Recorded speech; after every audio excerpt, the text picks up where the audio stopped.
Hi friends, welcome to wonders by Kannada. Friends, ಜಗತ್ತಿನ 7 ಅದ್ಭುತಗಳ ಬಗ್ಗೆ ಕೇಳಿ ಇರ್ತೀರಾ.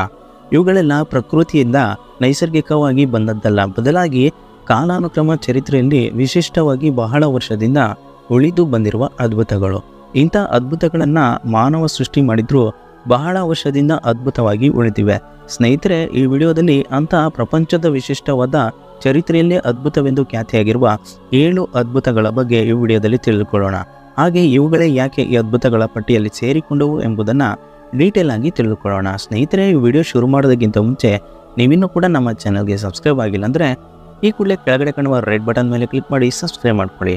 ಹಾಗೆ ವಿಡಿಯೋ ಇಷ್ಟ ಆದರೆ ಖಂಡಿತ ಒಂದು ಲೈಕ್ ಅಂತೂ ಮಾಡಿ.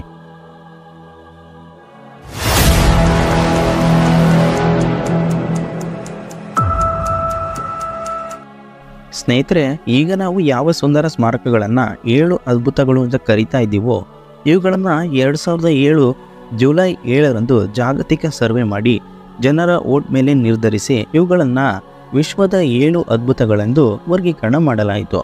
ಇದಕ್ಕಿಂತ ಮುಂಚೆ 2001ರಲ್ಲಿ ಅಸ್ತಿತ್ವದಲ್ಲಿರುವ ಸುಮಾರು 200 ಸ್ಮಾರಕಗಳನ್ನು ಆಯ್ಕೆ ಮಾಡಲಾಯಿತು. ಮೊದಲ ಬಾರಿಗೆ ಆಯ್ಕೆ ಮಾಡಿದ ನಂತರ ಉಚಿತ ವೆಬ್ ಆಧಾರಿತ ವೋಟ್ ಮತ್ತು ದೂರವಾಣಿ ಸಂಪರ್ಕದ ವೋಟ್ ಮೂಲಕ ಯಾವ ಅದ್ಭುತಗಳು ಅಥವಾ ಸ್ಮಾರಕಗಳು ಜನಪ್ರಿಯತೆಗೊಂಡವೋ ಆ ಸ್ಮಾರಕಗಳನ್ನು 7 ಜುಲೈ 2007 7 ಅದ್ಭುತಗಳಾಗಿ ಗುರುತಿಸಲಾಯಿತು. ಈಗ ಅಂಥ 7 ಅದ್ಭುತಗಳು ಯಾವುವು ಎಂಬುದನ್ನು ಡೀಟೇಲ್ ಆಗಿ ನೋಡೋಣ. Number 1, Chichen Itza. ಇದು ಜಗತ್ತಿನ 7 ಅದ್ಭುತಗಳಲ್ಲಿ ಒಂದು. ಇದನ್ನು ಪುರಾತನ ಕಾಲದ ಶಾಸ್ತ್ರದ ಸ್ಥಳ ಎಂದು ಕರೆಯುತ್ತಾರೆ. ಇದು ಮೆಕ್ಸಿಕೋದ ಯುಕಟಾನ್ ಪ್ರದೇಶದಲ್ಲಿರುವ ಒಂದು ಅದ್ಭುತ ಸ್ಮಾರಕ. ಇದನ್ನು ಮಾಯಾ ನಾಗರಿಕತೆ ಸಮಯದಲ್ಲಿ ನಿರ್ಮಿಸಿದ ಸ್ಮಾರಕ. ಇದನ್ನು ಪತ್ತೆ ಹಚ್ಚಿದ್ದು 1988ರಲ್ಲಿ.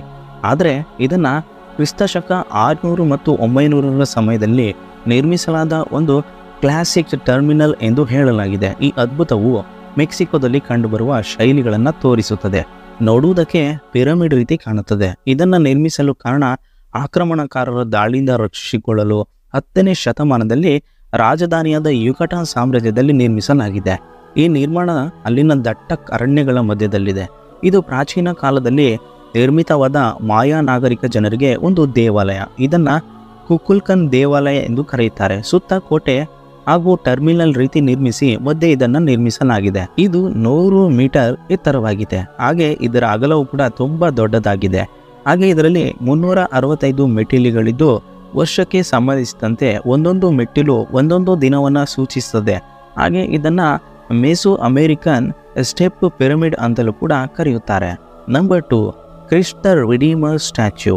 ಇದು ಬೃಹತ್ ಗಾತ್ರದ ಎತ್ತರದ ಯೇಸುವಿನ ಆರ್ಟ್ ಡೆಕೋ ಸ್ಟ್ಯಾಚ್ಯೂ ಆಗಿದೆ. ಇದನ್ನು 1922 ಮತ್ತು 1931ರ ನಡುವೆ ಕೆತ್ತಲಾದ ಅಥವಾ ನಿರ್ಮಿಸಲಾದ ಒಂದು ಅದ್ಭುತ ಪ್ರತಿಮೆಯಾಗಿದೆ.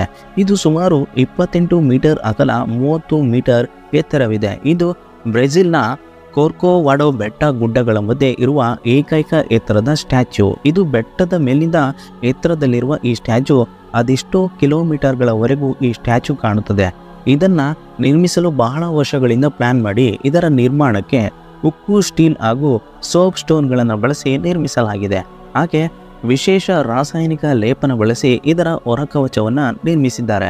ಇದನ್ನು ಎಷ್ಟು ಸದೃಢವಾಗಿ ನಿರ್ಮಿಸಿದ್ದಾರೆ ಅಂದರೆ ಎಂಥ ಒತ್ತಡವಿದ್ದರೂ ಅಥವಾ ಎಂಥ ಒತ್ತಡ ಬಿದ್ದರೂ ಸ್ವಲ್ಪವೂ ಕ್ರ್ಯಾಕ್ ಆಗದೆ ಒಂದೇ ರೀತಿಯಲ್ಲಿ ನಿರ್ಮಿಸಿದ್ದಾರೆ. ಸಾಮಾನ್ಯವಾಗಿ ಯೇಸುವಿನ ಸ್ಟ್ಯಾಚ್ಯೂವನ್ನು ಶಿಲ್ಬೆಗೇರಿಸಿದ ರೀತಿ ಹಾಗೆ ಕುರಿಮರಿಯನ್ನು ಹೊತ್ತುಕೊಂಡು ನಿಂತಿರುವ ರೀತಿ ನಿರ್ಮಿಸ್ತಾರೆ. ಆದರೆ ಇಲ್ಲಿ 2 ಕೈಗಳನ್ನು ಎತ್ತಿ ಮೇಲಿಂದ ಕೆಳಗಿರುವ ಜನರಿಗೆ ಆಶೀರ್ವಾದ ನೀಡುವ ರೀತಿ ವಿನ್ಯಾಸಗೊಳಿಸಿದ್ದಾರೆ. ಇದು ಮಾತ್ರವಲ್ಲದೆ ಇದು ರಾತ್ರಿ ವೇಳೆ ವಿವಿಧ ಬಣ್ಣಗಳಿಂದ ಕಂಗೊಳಿಸುವಂತೆ ಮಾಡಿದ್ದಾರೆ. ಹಾಗಾಗಿ ಬಹುತೇಕ ಪ್ರವಾಸಿಗರು ಈ ಸ್ಥಳಕ್ಕೆ ಬಂದು ಫೋಟೋ ತೆಗೆದುಕೊಂಡು ಆಶೀರ್ವಾದ ಪಡೆದುಕೊಂಡು ಹೋಗ್ತಾರೆ. ಇದು ಮಾತ್ರವಲ್ಲದೆ ಇದು 93 ವರ್ಷಗಳ ಹಿಂದೆ ನಿರ್ಮಾಣವಾದ ಅದ್ಭುತ ಸ್ಮಾರಕ. ಇದನ್ನು 2006ರಲ್ಲಿ 7 ಅದ್ಭುತಗಳಲ್ಲಿ ಒಂದು ಎಂದು ಪರಿಗಣಿಸಿದ್ದು 2007ರಲ್ಲಿ 7 ಅದ್ಭುತಗಳ ಪಟ್ಟಿಗೆ ಸೇರಿಸಲಾಗುತ್ತೆ. Number 3, Colosseum. ಇಟಲಿಯ ರೋಮ್ ನಗರದ ಮಧ್ಯಭಾಗದಲ್ಲಿರುವ ದೀರ್ಘ ವೃತ್ತಾಕಾರದ ಆಂಫಿ ಥಿಯೇಟರ್ ಆಗಿದೆ. ಇದು ರೋಮನ್ನರ ಕಾಲದಲ್ಲಿ ನಿರ್ಮಿಸಲಾದ ಅತಿ ದೊಡ್ಡ ಸಭಾಂಗಣ ಅಥವಾ ಪುರಾತನ ಆಂಫಿ ಥಿಯೇಟರ್ ಆಗಿದೆ. ಹಾಗೆ ವಿಶ್ವದ ಅತಿ ದೊಡ್ಡ ಆಂಫಿ ಥಿಯೇಟರ್ ಎಂದು ಗುರುತಿಸಿದೆ.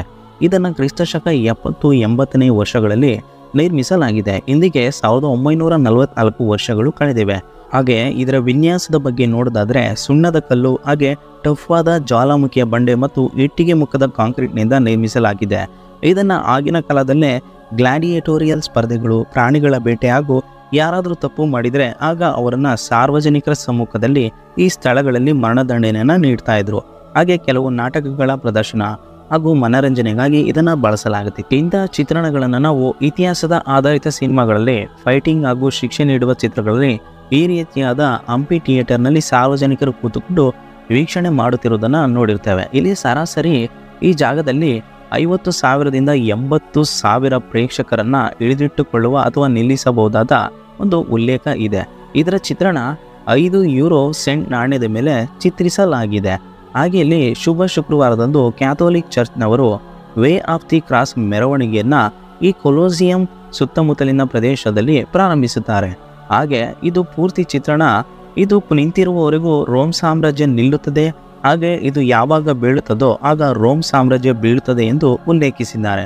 ಸುತ್ತಲೂ ದೊಡ್ಡ ವೃತ್ತಾಕಾರದ ಕೋಟೆಯಂತಿದ್ದ ಈ ಕೊಲೋಸಿಯಂ ಭೂಕಂಪ ಹಾಗೂ ದಾಳಿಕೋರರ ಅಟ್ಟಹಾಸಕ್ಕೆ ಬಲಿಯಾಗಿ ಇದುವರೆಗೂ ಹಾಗೆ ಕುಳಿತಿದೆ. ಇದನ್ನು ನಿರ್ಮಿಸಿದವನು ಪ್ಲೇವಿಯನ್ ರಾಜವಂಶಸ್ಥ. ಹಾಗಾಗಿ ಇದನ್ನ ಪ್ಲೇವಿಯನ್ ಹಂಪಿ ಥಿಯೇಟರ್ ಎಂದು ಕೂಡ ಕರೆಯುತ್ತಾರೆ. Number 4, the great wall of China. ಚೀನಾದ ಮಹಾಗೋಡೆ. ಇದರ ಬಗ್ಗೆ ಬಾಲ್ಯದಲ್ಲಿ ಇತಿಹಾಸದ ಪಾಠಗಳಲ್ಲಿ ಕೇಳಿಯೇ ಇರ್ತೀವಿ, ಹಾಗೆ ಓದಿರ್ತೀವಿ.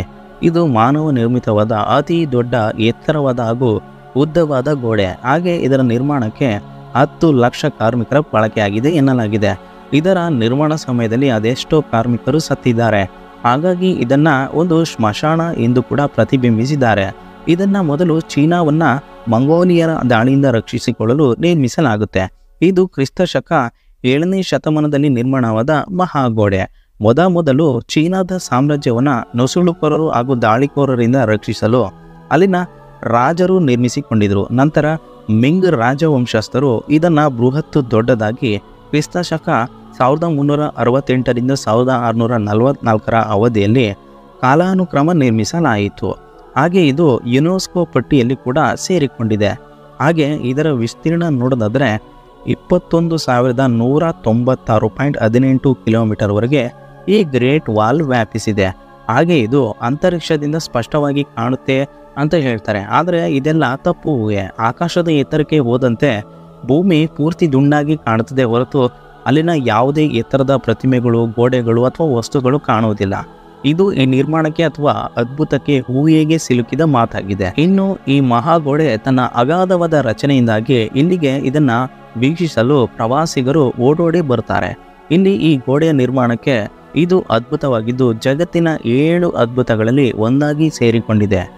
ನಂಬರ್ 5, ತಾಜ್ ಮಹಲ್. ಸ್ನೇಹಿತರೆ, ವಿಶ್ವದ 7 ಅದ್ಭುತಗಳಲ್ಲಿ ಭಾರತದ ತಾಜ್ ಮಹಲ್ ಸೇರಿರುವುದು ಹೆಮ್ಮೆ ವಿಚಾರ. ಯಾಕಂದರೆ ಈ ಅದ್ಭುತ ಇರುವುದು ನಮ್ಮ ಭಾರತದಲ್ಲಿ. ಇದರ ಬಗ್ಗೆ ನಾವು ಶಾಲಾ ಪಾಠಗಳಲ್ಲಿ ಕೇಳಿರ್ತೀವಿ, ಹಾಗೆ ಓದಿರ್ತೀವಿ. ಇದು ಇರೋದು ಉತ್ತರ ಪ್ರದೇಶದ ಆಗ್ರಾದ ಬಳಿ.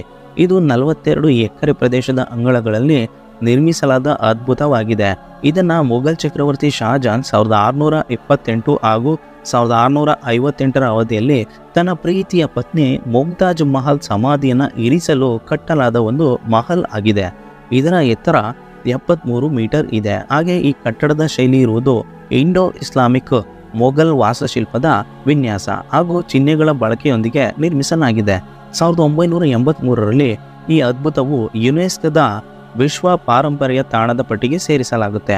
ಹಾಗೆ ಈ ಅದ್ಭುತ ವೀಕ್ಷಿಸಲು ವರ್ಷಕ್ಕೆ 5 ದಶಲಕ್ಷಕ್ಕೂ ಹೆಚ್ಚು ಪ್ರವಾಸಿಗರು ಬರ್ತಾರೆ. ಹಾಗೆ ಇದನ್ನ ಅಮೃತ ಶಿಲೆಯಿಂದ ಕೆತ್ತು ನಿರ್ಮಿಸಿದ್ದಾರೆ. ಹಾಗೆ ಈ ಶಿಲೆ ಹಾಳಾಗದಂತೆ ಇದಕ್ಕೆ ಒಂದು ಲೇಪನವನ್ನ ಮಾಡಿದ್ದಾರೆ. ಹಾಗಾಗಿ ಇದು 4-5 ಶತಮಾನಗಳು ಕಳೆದರೂ ಇನ್ನು ಹಾಗೇ ಇದೆ. ಇನ್ನು ಇದು ಯಮುನಾ ನದಿಯ ದಂಡೆ ಮೇಲೆ ನಿರ್ಮಿಸಲಾದ ಒಂದು ಸ್ಮಾರಕವಾಗಿದೆ. ಹಾಗೆ ಇದಕ್ಕೆ ಬಣ್ಣ ಬಣ್ಣದ ಹರಳುಗಳು ಹಾಗೂ ಮಾರ್ಬಲ್ಗಳನ್ನು ಬಳಸಿ ಆಗಿನ ಕಾಲದಲ್ಲೇ ವಿಶಿಷ್ಟವಾಗಿ ಶಹಜಾನ್ ನಿರ್ಮಿಸಿದ್ದಾನೆ. ಇದು ಕೂಡ ಈಗ ಪ್ರಪಂಚದ 7 ಅದ್ಭುತಗಳ ಪಟ್ಟಿಯಲ್ಲಿ ಒಂದಾಗಿ ಸೇರಿಕೊಂಡಿದೆ. Number 6, Petra. ಇದು ಜೋರ್ಡಾನ್ ದೇಶದ ಸೌತ್ ವೆಸ್ಟ್ ಪ್ರಾಂತ್ಯದಲ್ಲಿ ಇದೆ. ಇದನ್ನ ವಿಶ್ವದ ಪ್ರಸಿದ್ಧವಾದ ಪುರಾತನ ಆರ್ಚಿಯಾಲಜಿಕಲ್ ಸಿಟಿ ಅಂತಲೇ ಕರೀತಾರೆ. ಜೋರ್ಡಾನ್ ಭಾಷೆಯಲ್ಲಿ ಪೆಟ್ರಾ ಅಂದರೆ ಕಲ್ಲು ಎಂದರ್ಥ. ಕ್ರಿಸ್ತ ಪೂರ್ವ 5ನೇ ಶತಮಾನದಲ್ಲಿ ಇಲ್ಲಿನ ಅಸಾಧ್ಯವಾದ ಬೆಟ್ಟಗಳನ್ನು ಕೊರೆದು ನಿರ್ಮಿಸಲಾಗಿದೆ. ಇದು ಈಗ ಜೋರ್ಡಾನ್ನಲ್ಲಿರುವ ಐತಿಹಾಸಿಕ ಪುರಾತತ್ವ ನಗರವಾಗಿದೆ. ಇದರ ಶೈಲಿ ರಾಕ್ ಕಟ್ ವಾಸ್ತು ಶೈಲಿಯಲ್ಲಿ ಕೊರೆದು ನಿರ್ಮಿಸಲಾಗಿದೆ. ಹಾಗೆ ಇದನ್ನು ರೋಸ್ ಸಿಟಿ ಎಂದು ಕರೆಯುತ್ತಾರೆ, ಯಾಕಂದರೆ ಇಲ್ಲಿನ ಮರಳುಗಳೆಲ್ಲ ಕೆಂಪು ಬಣ್ಣದಲ್ಲಿ ಕಂಗೊಳಿಸುತ್ತವೆ. ಹಾಗಾಗಿ ಇದನ್ನು ಈ ರೀತಿ ಕರೆಯುತ್ತಾರೆ. ಇದು ಸುಮಾರು 102 ಚದರ ಮೈಲಿ ಪ್ರದೇಶದಲ್ಲಿ ನಿರ್ಮಿಸಿದ್ದಾರೆ. ಇದರ ಎತ್ತರ 810 ಮೀಟರ್ ಎತ್ತರವಿದೆ. ಇದು ಕಾಲಕಾಲಕ್ಕೆ ಬದಲಾದ ನೈಸರ್ಗಿಕ ವಿಕೋಪ ಹಾಗೂ ಭೂಕಂಪಕ್ಕೆ ಸಿಲುಕಿ ಕೆಲವು ಭಾಗಗಳು ಬಿದ್ದು ಹೋಗಿವೆ.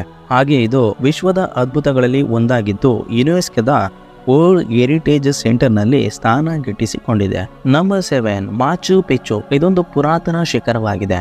ಇದು ಇರೋದು ಪೆರು ದೇಶದಲ್ಲಿ. ಇದು ದಕ್ಷಿಣ ಅಮೆರಿಕದ ಪೆರುವಿನ ಶಿಖರದ ತುದಿಯಲ್ಲಿ ಕಟ್ಟಲಾದ ನಗರವಾಗಿದೆ. ಇದನ್ನು ಕ್ರಿಸ್ತಶಕ 14ನೇ ಶತಮಾನದಲ್ಲಿ ಅಂದಿನ ದೊರೆ ಪಚುಕೋಟಿ ಕೊರಕು ಎಂಬಾತ ನಿರ್ಮಾಣ ಮಾಡಿದ್ದಾನೆ ಅಂತ ಮಾಹಿತಿ ಇದೆ. ಇದು ಬರಿಗಲ್ಲಿನಿಂದ ಕಟ್ಟಲಾದ ಒಂದು ದೊಡ್ಡ ನಗರವೆನಿಸಿದೆ. ಹಾಗಾಗಿ ಅಷ್ಟು ಕಲ್ಲುಗಳನ್ನು ಹೊತ್ತು ಅಲ್ಲಿ ಇದನ್ನು ಹೇಗೆ ನಿರ್ಮಿಸಿದರು ಅಂತ ಪ್ರಶ್ನೆ ಕಾಡುತ್ತದೆ. ಹಾಗೆ ಇವತ್ತಿಗೂ ಅರ್ಥವಾಗದ ಒಂದು ವಿಶಿಷ್ಟ ವಿಚಾರವಾಗಿದೆ. ಇದು ಇಂಕಾ ಎಂಬ ಜನರ ಒಂದು ರಚನೆ. ಆದ್ದರಿಂದ ಇದನ್ನು the last city of Inca ಎಂದು ಕರೆಯಲಾಗುತ್ತದೆ. ಇಲ್ಲಿ ಯಾವುದೋ ಒಂದು ಚರ್ಮವ್ಯಾಧಿ ಕಾಡಲು ಶುರುವಾಗುತ್ತದೆ. ಇಲ್ಲಿನ ಜನರೆಲ್ಲ ಆ ಸಮಯದಲ್ಲಿ ಹೆಸರಿಲ್ಲದಂತೆ ಈ ಚರ್ಮವ್ಯಾಧಿಗೆ ಬಲಿಯಾಗ್ತಾರೆ ಅಥವಾ ಕಣ್ಮರೆ ಆಗ್ತಾರೆ. ಹಾಗಾಗಿ ಇದು ಅಂದಿನ 100 ವರ್ಷಗಳಿಂದಲೂ ಕೂಡ ನಿರ್ಜನ ಪ್ರದೇಶವಾಗಿ ಖಾಲಿ ಉಳಿದಿದೆ. ಇದು ಯಾರ ಕಣ್ಣಿಗೂ ಕಾಣದೆ ಅಜ್ಞಾತವಾಗಿ ಬಿದ್ದಾಗ ಇದನ್ನು 19ನೇ ಶತಮಾನದ ಬ್ರಿಟಿಷ್ ಹಾಗೂ ಯುರೋಪ್ ಎಕ್ಸ್ಪ್ಲೋರರ್ ಇದನ್ನು ಪತ್ತೆ ಹಚ್ಚಿದರು. 1982ರಲ್ಲಿ ಈ ನಗರ ವರ್ಲ್ಡ್ ಹೆರಿಟೇಜ್ ಸೆಂಟರ್ನಲ್ಲಿ ಸ್ಥಾನವನ್ನು ಗಿಟ್ಟಿಸಿಕೊಳ್ಳುತ್ತೆ. ಇಂಥ ಅಸಾಧ್ಯವಾದ ಮಾನವ ನಿರ್ಮಿತ ಅದ್ಭುತವನ್ನು ನೋಡಲು ಇಲ್ಲಿಗೆ ಬಹಳಷ್ಟು ಪ್ರವಾಸಿಗರು ಬರ್ತಾರೆ. ಓಕೆ ಸ್ನೇಹಿತರೆ, ಇದಿಷ್ಟು ಮಾಹಿತಿ ವಿಶ್ವದ 7 ಅದ್ಭುತಗಳ ಒಂದು ಪಠ್ಯ ಮಾಹಿತಿಯಾಗಿದೆ. ಸ್ನೇಹಿತರೆ, ಈ ವಿಡಿಯೋ ನಿಮಗೆ ಇಷ್ಟ ಆಯಿತು ಅಂದರೆ ಈ ವಿಡಿಯೋವನ್ನು ಖಂಡಿತ ಲೈಕ್ ಮಾಡಿ. ಹಾಗೆ ವಿಡಿಯೋವನ್ನು ನಿಮ್ಮ ಸ್ನೇಹಿತರೊಂದಿಗೆ ಹಂಚಿಕೊಳ್ಳಿ. ಹಾಗೆ ನೀವಿನ್ನೂ ಇಂಟ್ರೆಸ್ಟಿಂಗ್ ಟಾಪಿಕ್ ಆಗಿ ಅಥವಾ ಇಂಟ್ರೆಸ್ಟಿಂಗ್ ವಿಡಿಯೋಗಳಿಗಾಗಿ ನಮ್ಮ ಚಾನಲನ್ನು ಸಬ್ಸ್ಕ್ರೈಬ್ ಮಾಡಿಲ್ಲ ಅಂದರೆ ಈ ಕೂಡಲೇ ಕೆಳಗಡೆ ಕಾಣುವ ರೆಡ್ ಬಟನ್ ಮೇಲೆ ಸಬ್ಸ್ಕ್ರೈಬ್ ಮಾಡಿ. ಹಾಗೆ ವಿಡಿಯೋಗಳ ನೋಟಿಫಿಕೇಷನ್ಗಾಗಿ ಪಕ್ಕದಲ್ಲಿರುವ ಬೆಲ್ ಐಕಾನ್ ಮೇಲೆ ಕ್ಲಿಕ್ ಮಾಡಿ ಆಲ್ ವಿಡಿಯೋಸ್ ಎಂದು ಸೆಲೆಕ್ಟ್ ಮಾಡಿ. Thanks for watching video.